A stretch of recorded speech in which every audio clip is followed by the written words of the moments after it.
성서학당 저기 올해 하반기 주제는 오직 예수. 예.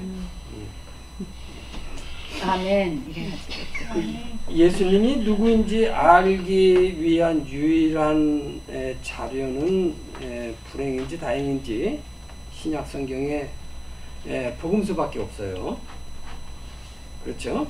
네. 복음서 말고 신약 성경에 포함되지 않은 예를 들어서 도마복음서 같은 그런 이제 외경이라는 책들을 통해서도 예수님을 알 수가 있는데 뭐 여러분들이 그것까지는 알 필요 없는 것 같고 아무튼 예수님을 알기 위해서는 전적으로 복음서에 의존해야 한다는 겁니다.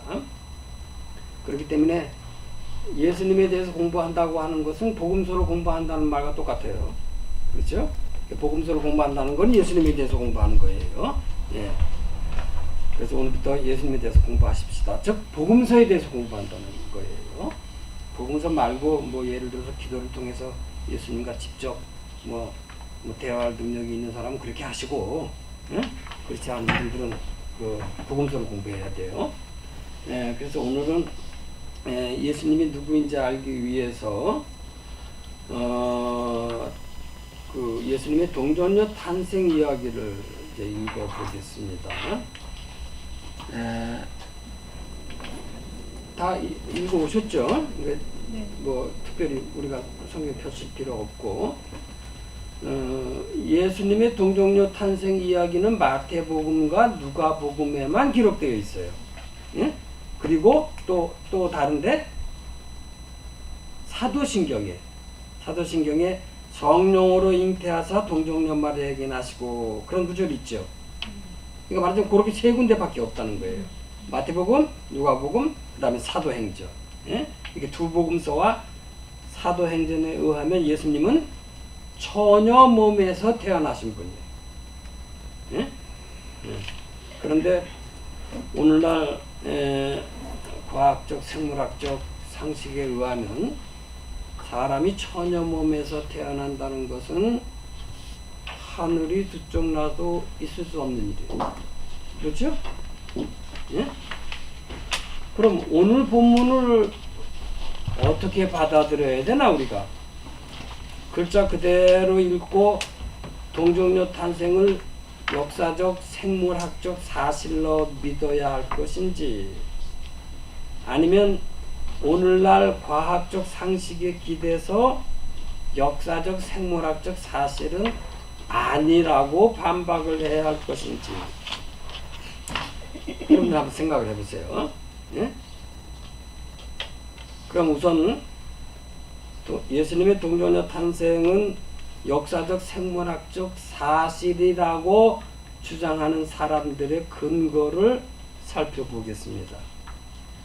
그냥 아무 생각 없이 그냥 역사적, 생물학적 사실이라고 믿는 사람 주장 말고 어느 정도 근거를 내세우면서 예수님의 동정녀 탄생은 역사적, 생물학적 사실이다 라고 이제 얘기하는 사람들 말이에요. 자, 그래서 첫 번째 역사적, 생물학적 사실이다 하고 퀘스천 마크를 했죠. 예? 예수님의 동정녀 탄생이 역사적, 생물학적 사실이라고 주장하는 사람들에게 무슨 근거로 그렇게 주장합니까? 라고 물어보면은 제일 먼저 대답하는 게 성경에 그렇게 기록되어 있으니까 라고 하는 대답이 우선 있죠. 그렇죠? 예? 단지 성경에 기록되어 있다는 이유 때문에 역사적, 생물학적 사실이라는 주장인데 여러분들 생각 어때요? 그죠. 모순적인 말이죠. 네? 모순데 왜요? 왜냐면 성경에 있는 말 자체도 그게 사실인가가 지금 입증이 안 되는 건데 동정녀 탄생 이야기의 사실을 성경에서 유추해서 이것이 사실이라고 말한다는 거는 앞뒤가 안 맞는 말이죠. 예. 성경이라고 하는 거는 뭐 다 역사적으로 증명된 것도 있지만 뭐 신앙이라고 하는 거는 역사적으로 증명할 수는 없는 거니까 과학적으로. 예? 그렇죠? 그런데 단지 성경에 기록되어 있기 때문에 그건 역사적 생물학적 사실이다 라고 얘기하면 그거 좀 곤란한 게 있어요. 여러 가지가 이유가 있는데 한 가지만 얘기하면은 마태복음에 나온 동정녀 탄생 이야기하고 누가복음에 나온 동정녀 탄생 이야기가 서로 달라요. 네? 그러면 하나는 틀렸다는 모순에 빠지기 쉽단 말이지. 그렇죠? 여러 가지는 있어. 뭐 그동안 우리가 여러 가지 배웠잖아요. 성경이라고 하는 것. 역사적 사실을 얘기하는데 목적이 있는 게 아니라고 하는 게 첫 번째일 것이고 그런 거 다 빼고 마태복음과 누가복음만 봐도 서로 틀린단 말이지. 그래서 성경에 기록되어 있기 때문에 그게 역사적 생물학적 사실이다 라고 주장하는 것은 논리가 좀 빈약하다라고. 그렇죠? 그 다음에 또 하나의 역사적 생물학적 사실이라고 주장하는 사람들이 내놓은 근거가 뭐냐면 전지전능하신 하나님이 하신 일이다. 예? 하나님이 하신 일인데 그게 못할 일이 뭐 있냐라고 하는 겁니다. 예? 비록 동정녀 탄생이 비상식적이고 비과학적인 사건이지만 무엇이든지 다 하실 수 있는 하나님이 하신 일이기 때문에 동정녀 탄생은 역사적 생물학적 사실을 부정할 수 없다는 거예요. 예?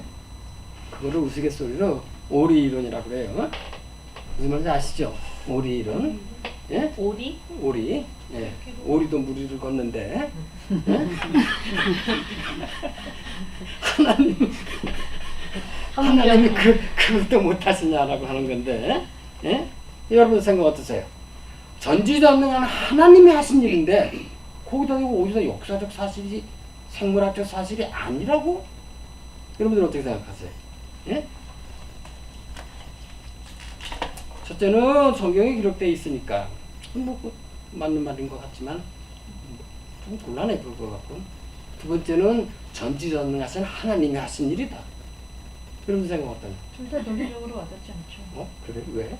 이게 생물학적 사실이라는 걸 얘기하려면 어떤 과학적인 근거를 갖고 얘기해야지. 성경이나 하나님을 갖고 얘기하는 것 자체가 벌써 비과학적이면. 근데 여러분 주위에 있는 사람 다 그렇게 얘기를 하죠. 하나님이 하신 일인데 우리의 상식에 의하면은 동정녀 탄생이 불가능하고 말도 안 되는 얘기지만 하나님이 하신 일인데, 그러면은 하나님이 전지전능하시기 때문에 둥근 삼각형을 만들 수 있어요? 응? 뭐 저기 나치 그 선전부장 괴벨스가 한 말 중에 동그라미를 직선이라고 계속해서 얘기하면 나중에 그렇게 믿는데요. 뭐 그런 얘기는 있어요. 예? 근데 전지전능하신 하나님이 하신 일이기 때문에 라고 하면은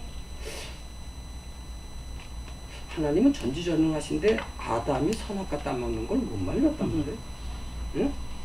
또 카인이 아벨 죽이는 것도 그거 왜 못 말리셨어? 그 전지전능하신 하나님이 라고 얘기하면 또 어떡할 거예요?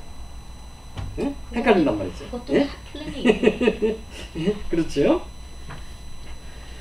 자, 이 같은 두 가지 근거를 들어서 동정녀 탄생이 역사적 생물학적 사실이라고 믿는 사람들이 많이 있는 반면에 역사적 생물학적 사실은 아니라고 주장하는 사람들이 소수인지 다수인지 저는 잘 모르겠지만 아무튼 그런 사람들이 상당수 있는 것 또한 사실이에요. 예? 물론 기독교 안에서 그렇다는 얘기예요. 뭐 기독교 밖에 있는 사람들이 뭐 당연히 안 믿을 것이고 뭐 그렇게 관심도 없겠지만, 예?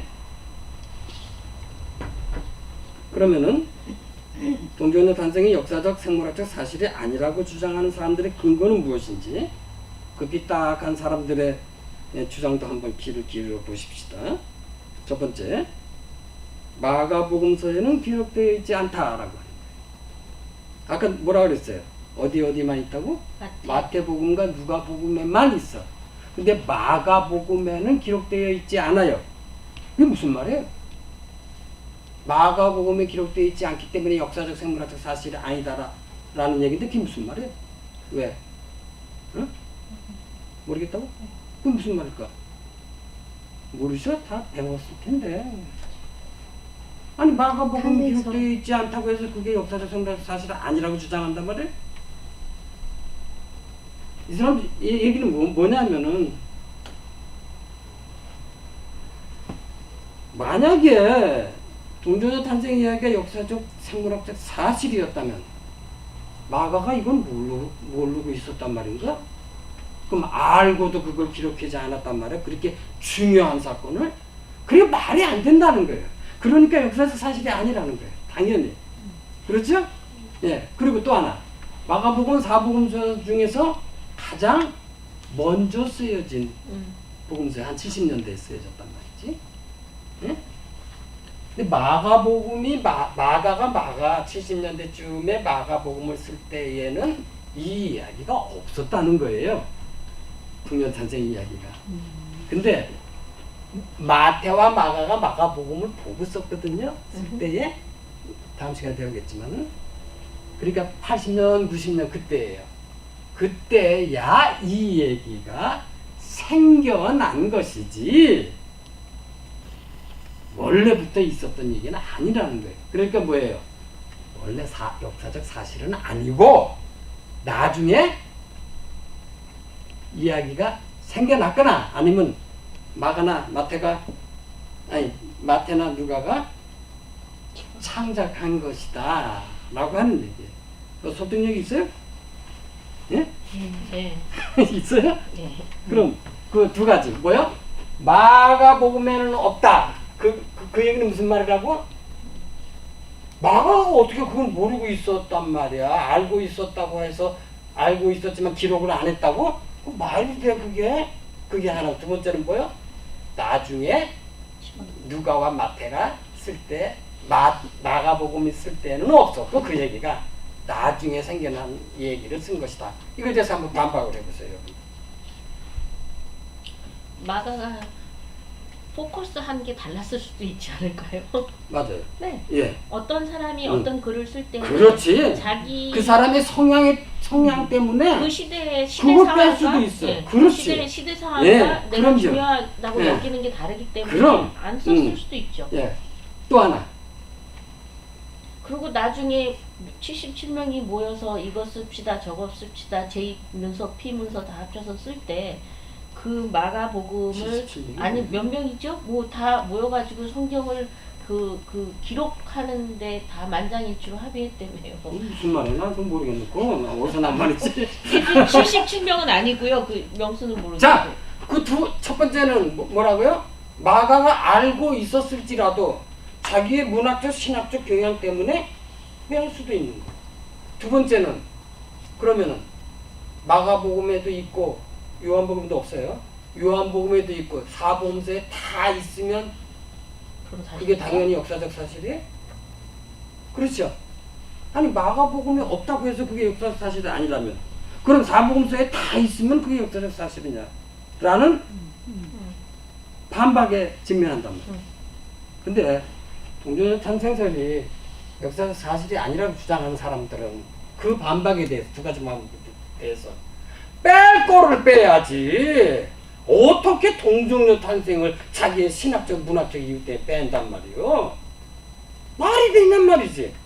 그러니까 이건 역사적 사실이 아니다라고 그 사람들은 주장을 한다라고 하는 거예요. 예? 그 다음에 두 번째.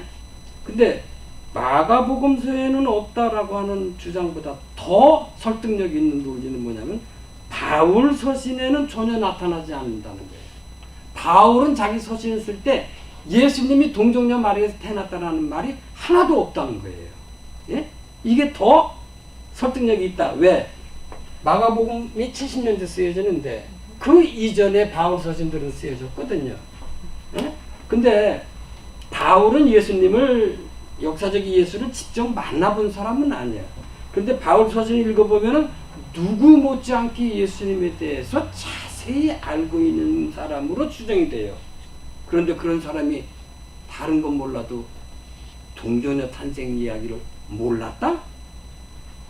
알았을지라도 그거를 언급을 안 했다. 한 군데도 없다는 거예요.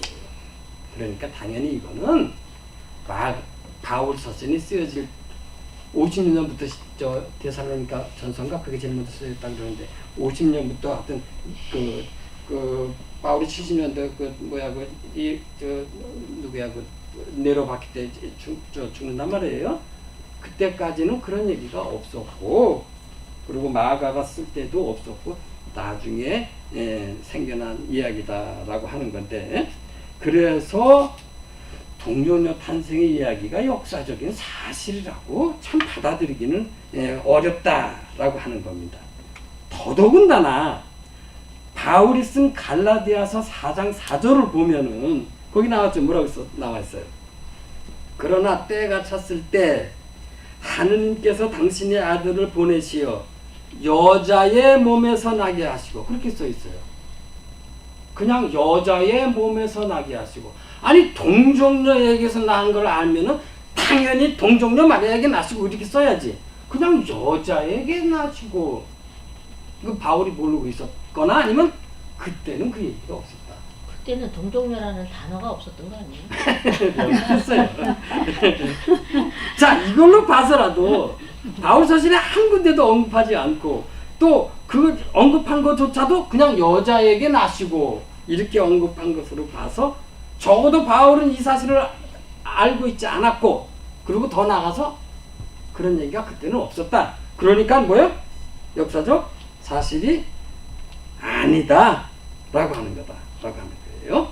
네. 근데 하늘이 두 쪽 나도 예수님의 동정녀 탄생 그거는 역사적 생물학적 사실이라고 믿는 사람들이 아니라고 주장하는 이 저 근거를 들이대면은 그렇다고 믿겠어요? 응? 그렇다고 믿어요?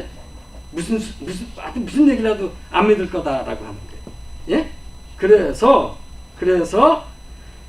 역사적 생물학적 사실이 아니라고 주장하는 사람들이 제시하는 또 다른 근거가 있는데 성경을 갖고 사실이다 아니다 논쟁하지 말고 눈을 밖으로 돌려보자라고 하는 거예요. 그게 뭐냐면 세 번째 비과학적인 탄생 이야기는 고대 시대의 보편적인 현상이다라고. 그렇죠? 고대 시대에는 비범한 사람이나 영웅적인 사람이나 국가를 공격한 사람들은 다 비과학적으로 비상식적으로 비정상적으로 태어나. 그게 흔히 있는 현상이에요. 어디든지. 그렇죠? 그 사람들의 비범함과 영웅적인 면을 드러내기 위해서 탄생 이야기를 그렇게 사용하는 게 그 시대의 화법이고 그 시대의 문법이었다는 거예요. 그거는 당연히. 예? 부처님이 어떻게 태어났어요? 마야 그 부처님 엄마 마야 부인이 꿈을 꾸는데 신부 코끼리가 뭐 저기 몸으로 들어오는 꿈을 꾸고 그러고서 임신하고 그리고 부처님 날 때 옆구리로 태어나고 그랬단 말이에요. 다 비정상. 완전 부처님도 엄격하게 얘기하면은 전혀 몸에서 태어나. 그렇죠?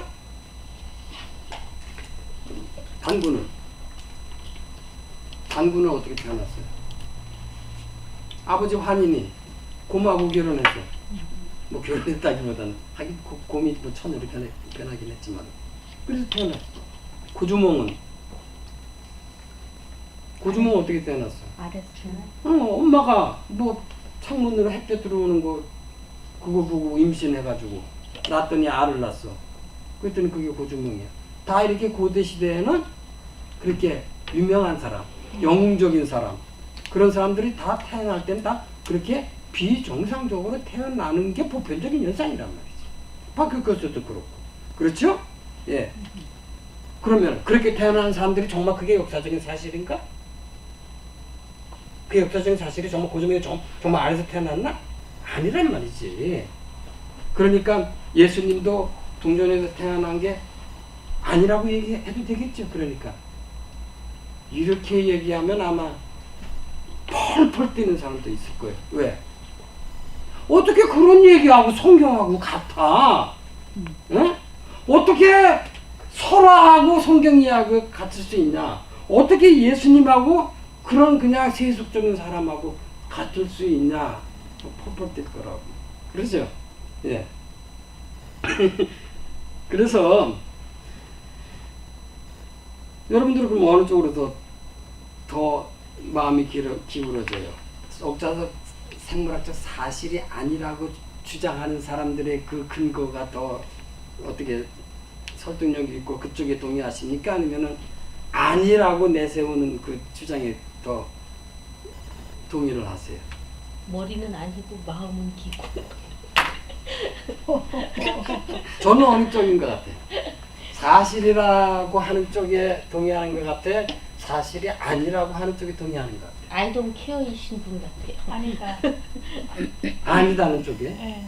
응? 그냥 그거에 대해서 훨씬 더 설명을 많이 하셨잖아요. 그래. 논리가 좀 그렇네. 나중에 이제 끝마침에 판단해 보세요. 저는 어느 그것은 쪽인지. 중요하지 않다라고 생각하시는 것 같아요. 무엇이 중요한데? 그래서 이런 논쟁을 잠시 접어두고 성경으로 그럼 한번 돌아가 보십시다. 그래서 본문을 살펴보십시다. 자, 여러분들 본문도 다 읽어오셨겠지요? 예? 마태복음 1장에 나오는 동정 탄생 이야기인데 주인공은 누구예요? 예수님, 예수님이 주인공이요? 예수 그리스도의 나심은 이러하니라. 주인공은 누구예요? 요셉, 요셉이 주인공이잖아요. 누가 아니고? 예수 그리스도가 아니야. 마리아가 아니고 마리아가 처녀 몸에서 예수님이 낳았는데 이 이야기에서 주인공은 마리아는 딱 2번만 언급되고 등장하지 않아요. 이름만 언급될 뿐이지. 그죠? 요셉이 주인공이야. 이 이야기에서는. 그죠? 예. 마리아는 등장하지 않고, 예. 요셉만 지금 등장한단 말이지. 이 이야기의 주인공이 마리아가 아니라는데 여러분들이 지금 초점을 갖고 계시길 바랍니다. 자, 그러면 마리아의 남편, 여기 마리아의 남편이 아니에요. 마리아의 약혼자 이래야 돼. 마리아의 약혼자 요셉은 어떤 사람으로 묘사되었나? 그 누구였지? 저 위원님. 예. 저 아니에요. 누구예요? 쉽지. 저 아닌데. 누가 한번 해봐? 저기 유경란 선생님. 아니, 유경란 선생님은 1번이고,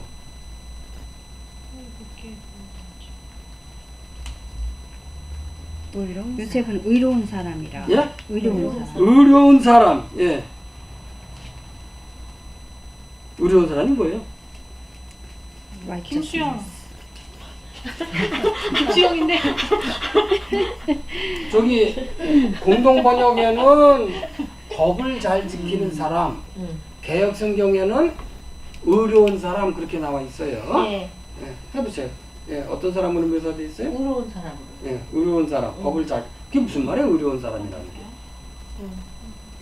옳은 건 옳고, 그 의로운 법을 건 잘 옳지. 지키는 사람은 무슨 뜻이에요? 옳지 않은 거에 죄를 주는 근데 사람. 그 법의 기준이 사회적인 법을 얘기하는 건지 신앙인으로서의 신앙. 그때는 사회적인 법이고 종교적인 법이고 따로 분리되어 있지 않았어요. 그걸 율법이라고 그러는데 사실 그 율법이라는 건 잘못 번역한 거고, 응? 그 영어로도 그냥 러라고만 이렇게 나오는데, 응? 사실 이거 엄격한 의미에서 이거는 지금 사회법을 얘기하는 건데 흔히 그냥 종교법을 한국에서 율법이라고 그렇게 거기서 맞어요.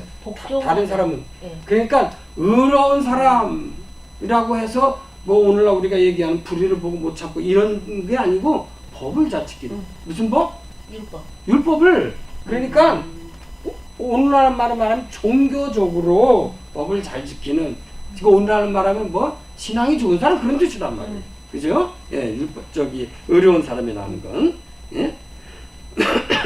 그 다음에 또 어떤 사람으로 묘사됐어?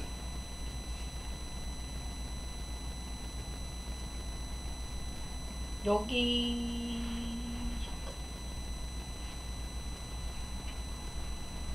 이거 하나? 예? 이거 하나? 아니요, 지금 까먹었어요. 이삿짐 하도 나올 것 같아. 자, 그런데 약혼녀 마리아가 요셉 자기하고 자기도 전에 임신을 했어요. 그렇죠?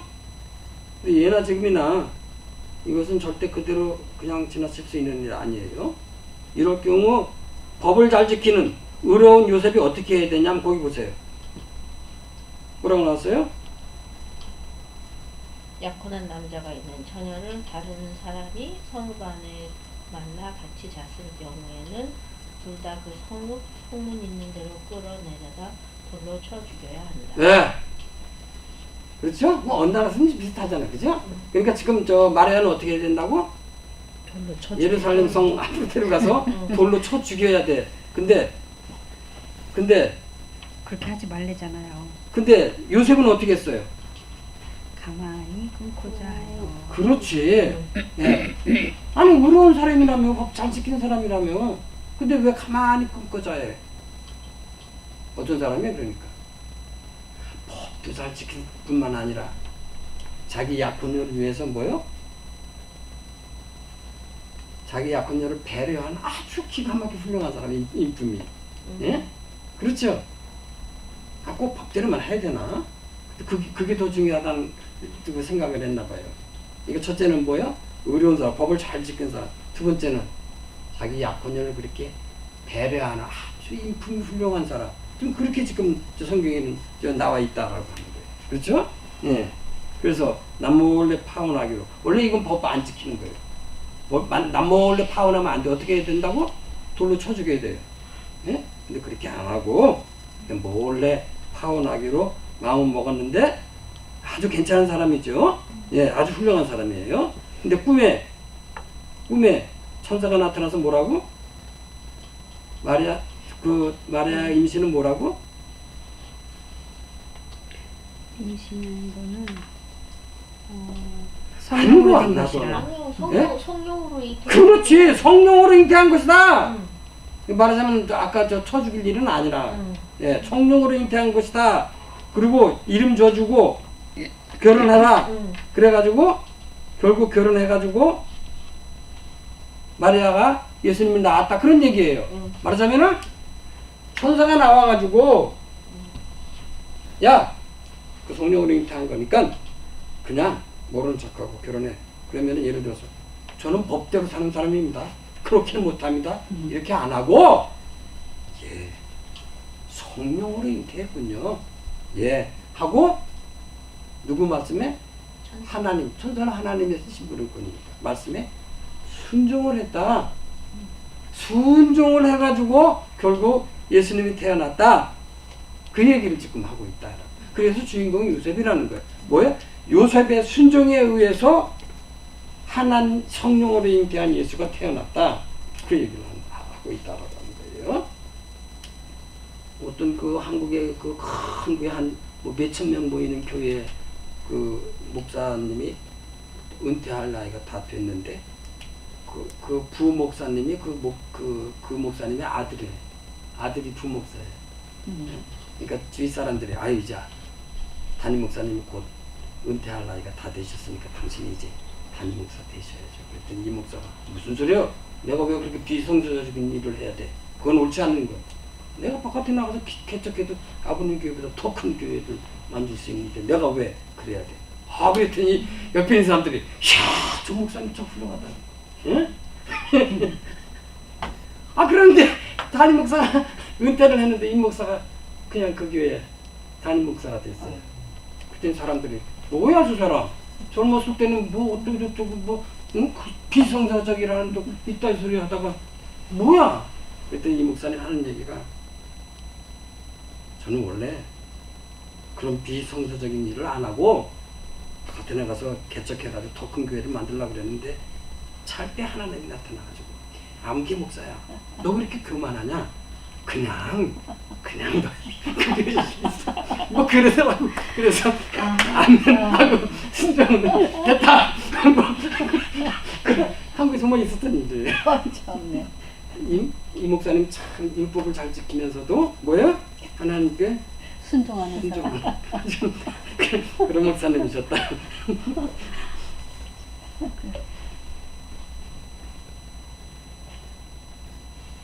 자, 그럼 이 이야기의 제목을 한번 붙여보세요. 오늘 마태복음 이 이야기 요셉이 어떻게 해가지고 천사 만나서 어떻게 해가지고 났다. 제목을 한번 붙여보세요. 요셉의 고민. 요셉의 고민. 아, 이분 아주 심해. 또 예수님의 탄생. 예수님의 탄생 너무 단순하시네. 아 그거 그 이선희 학동님 숙제여서 여기다가 답을 올렸는데 이선희 학동 저 하고는 저 응. 너무 시적이고. 빛에서 오신 아기 예수님. 자, 오늘 이야기는 예수님이 동정녀에서 탄생하셨다라는 이야기를 하고 있어요. 아니요. 그럼 요셉의 순종으로 동정녀에게 태어나신 예수님이 가능하게 된 거죠. 자, 오늘 이야기는 예수님이 동정녀, 처녀에서 태어났다는 얘기를 하고 있어요? 아니면 성령으로 잉태됐다라는 얘기를 하고 있어요? 성령. 근데 왜 다 동정녀 탄생이 제목이라고 그런단 말이죠? 성령으로 잉태되어 동정녀에게 나시고예요. 그죠? 성령으로 잉태됐다. 그 얘기를 지금 하고 있는 거예요. 이 얘기는요. 그러니까 제목이 뭐여야 돼? 성령. 동정녀, 예수님의 동정녀 탄생이 아니고 뭐요? 성령. 예수님의 성령 잉태, 그래서 동정녀에게 나시고, 그래야 정확하게 맞는 거예요. 어떻게 생각하세요? 예? 그럼 저 사도신경 성령으로 잉태하사 동정녀 마리아에게 나시고, 어떤 게 중요한 거예요? 성령으로 잉태하사. 근데 그건 아니고 동정녀 마리아에게 나신 이게 중요한 거예요. 예? 아니 성령으로 잉태해서, 성령으로 잉태했다는 게 무슨 말이에요? 예수님은 하나님이 보내신 사람이다. 누가 보낸 게 아니고 사람이 보낸 게 아니고, 그러니까 사람끼리 둘이 맞아서 태어난 게 아니고 하나님이 작정해서 무슨 일을 시키시려고 보내기 위해서 성령으로 탄생하셨다. 이 얘기를 지금 성경 본문을 하고 있다라고 하는 게, 동정녀 탄생 뭐 그 얘기 아니라는 건 아니지만 중요한 거. 그래서 사도신경 암송할 때도 성령으로 잉태하여 동정녀 마리아에게 탄생 이렇게 하면 안 되고 성령으로 잉태하여 동정녀 마리아에게 이렇게 해야 정상인 거예요. 근데 지금 다 거꾸로 지금 얘기를 한단 말이에요. 여기까지 제가 지금 동정녀 탄생은 역사적 사실이 아니다 계속 그런 말 했잖아요. 여러분들 가만히 있었다고, 그죠? 제목은 동정녀 탄생 그게 아니라는 거예요. 성령으로 잉태하여 동정녀에게 나시고, 아까 사도 바울이 갈라디아서에서 뭐라고? 다시 읽어보세요. 거기 다시 돌아가 보세요. 뭐라고 나와 그러나 있어요? 때가 찼을 때 하나님께서 당신의 아들 보내셔 이 여자의 몸에서 나게 거기 중요한 단어가 뭐예요? 하나님께서 하나님. 여자의 몸에서 나시고죠? 아니요. 아니잖아요. 하나님께서 아, 그 사람이 여자의 몸에서 나지 무슨 뭐 어디서 나? 그건 그냥 있는 소리고, 하나님께서 당신의 아들을 보내시어, 이게 중요한 얘기지, 그죠? 그리고 나서 그게 그 사람이 여자의 몸에서 났다는 거지, 그죠? 예, 그렇죠. 예, 그러니까 동정녀 탄생 그 얘기를 하고 있는 게 아니란 말이지, 성경에서는.